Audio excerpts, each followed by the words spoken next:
এটাও একটা দীর্ঘ প্রসেসের মধ্যে দিয়ে যেতে হয়, মানসিক একটা প্রক্রিয়ার মধ্যে দিয়ে যেতে হয়, শারীরিক একটা প্রক্রিয়ার মধ্যে দিয়ে যেতে হয়।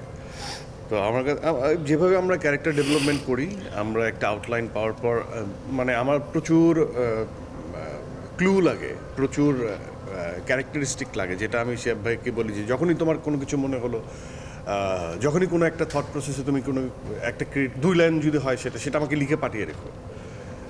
এসব শিহাব ভাই লিখে রাখলো, ছেলেটা খুব সাধারণ রে। আমি বুঝে গেলাম যে হ্যাঁ, সে নিশানের কথা বলছে। আবার হঠাৎ করে সে পাঠালো যে ও কিন্তু কষ্ট গিলে খায়, ও কিন্তু খুব পজিটিভ। আমি মনে রাখলাম, আচ্ছা ঠিক আছে ফাইন। এই যে এরকম কাব্য করে হোক, অথবা ছন্দ দিয়ে হোক, অথবা মেটাফোর দিয়ে হোক, আমাদের একটা কানেক্টিভিটি তৈরি হয়ে যায়।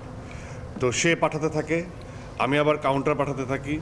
এখানে তর্ক বিতর্ক, অনেক ঝগড়া, অনেক ভালোবাসা, অনেক প্রেম, অনেক দুজনের মধ্যে অনেক অনুভূতির আদান প্রদান হয়, হতেই থাকে।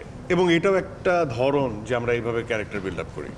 সো অবভিয়াসলি নিশো থেকে নিশানের জার্নি আমার থেকে তো আর কাছ থেকে কেউ এক্সপিরিয়েন্স করে নাই। এটা খুবই জটিল, একই অর্থে খুবই মধুর। আফটার রিলিজ খুবই, আমি বলবো যে মজাদার, খুবই টেস্টি। নিশ্চয়ই আমরা শুনেছি বলতে আমরা দেখেছি চরিত্রের প্রয়োজনে আপনি নানা সময় নানা ধরনের চেষ্টা প্রচেষ্টা সব কিছু চালান আসলে। দাগিতেও শুনেছি যে ওজন বাড়িয়েছে শিহাব ভাই, আপনার কত কেজি ওজন বাড়িয়েছিলেন এবং কি খেয়ে ওজনটা বাড়িয়েছিলেন আসলে? আমি সবসময় বলি যে অনেক নেশার মধ্যে সবাই রিলেট করতে পারবে যে ভাতের নেশা এটা খুব একটা খারাপ নেশা। যে শুকাতে চায় তার জন্য ভাতের নেশাটা হচ্ছে খুব হার্মফুল। আমরা তো যারা মানে মেনটেন করতে চাই, তাদের ক্যালোরি কাউন্ট হিসেব করে খাওয়া উচিত। তো ওজন বাড়ানোর একমাত্র ওয়ে হচ্ছে এই ভাত খেতে হবে। হ্যাঁ, আর ভাত যখন আমি একবার খাওয়া শুরু করবেন, শরীর যখন নিয়ে নিবে, তখন এই ভাত আপনি ছাড়তে পারবেন না। তো আমাকে যখন বলা হয় তখন ওই যে 10-এর মতো বলেছিল, 10 থেকে 12, কিন্তু একটু বেশি ভাত খেয়ে ফেলেছিলাম, এই জন্য 15 হয়ে গেল বেশি। তুমি প্রথম কোনো টাস্ক দেওয়ার পরে নিশ্চয় এত খুশি হয়েছে। কিন্তু আবার নতুন টাস্ক, সেটা হচ্ছে যে আমাকে 20 কেজি কমাতে হবে পরবর্তী কাজের জন্য।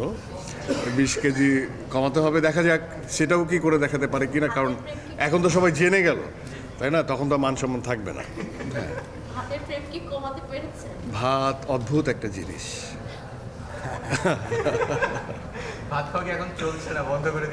না, ভাত খাওয়া চলছে, বাট অচিরেই খুব বেশি ভাত খেতে পারবো না।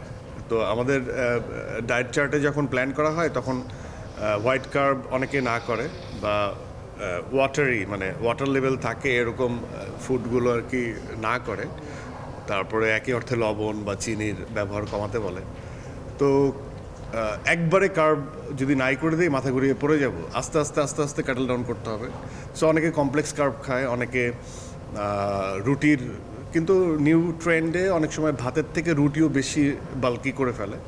সো একটা পরিমিত বোধ রেখে আপনি যেই শুকান না কেন, ভাত এক্সপিরিয়েন্স করতে পারেন, কোনো সমস্যা নেই। এটা শুনে আমার একটা প্রশ্নই জাগলো, আসলে নিশানের পছন্দ বা প্রিয় খাবার কি আসলে? আমার পছন্দের খাবার হচ্ছে ছোটবেলা থেকেই খিচুড়ি আর গরুর মাংস। I love. প্রতিনিয়ত আমি এখন খিচুড়ি খুব কম খাই, কারণ ওইটা আরো মারাত্মক নেশা আমার জন্য।